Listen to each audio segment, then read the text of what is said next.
দে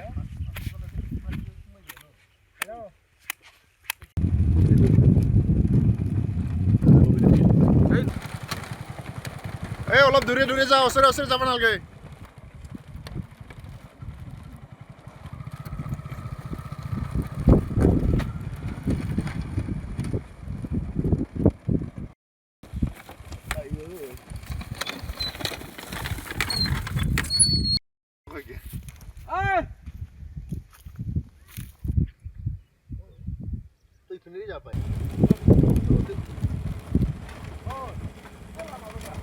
বনাওঁতে প্ৰায় এমাহ লাগিছে ৬-৭জন মান মানুহে বনাইছোঁ আমি হাজিৰাও লগাইছোঁ তাৰপিছত খৰচ হৈছে আপোনাৰ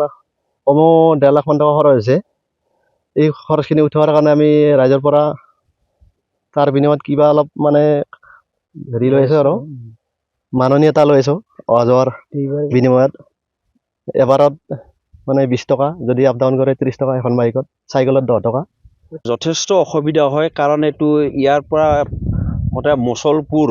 কোকৰাঝাৰলৈকে এইটো ৰাস্তাত মানে আহি আছে এইফালে এইটো ওদালগুৰিৰ পৰা গতিকে এই যাতায়াতৰ অসুবিধাৰ কাৰণে মানুহে বহু ঠাই ঘূৰি যাব লাগে উপায় যদি এই বৰপাথাৰ ৰাইজে যদি ফুটপাথৰ ব্ৰিজখন যদি নিদিলে হয় এতিয়া মানুহে আৰু দুৰ্যোগ বাৰিষাৰ সময়ত মানে দুৰ্যোগৰ সমস্যাই শেষ নহয় খুব সোনকালে যাতে এই আমাৰ এই পুঠিমাৰী নৈৰ ওপৰত দলংখন তাৰমানে নিৰ্মাণ কৰি এইটো যাতে ৰাইজৰ যাতায়াতৰ সুবিধা কৰি দিয়ে তাৰ বাবে মই চৰকাৰলৈ আহ্বান জনাইছোঁ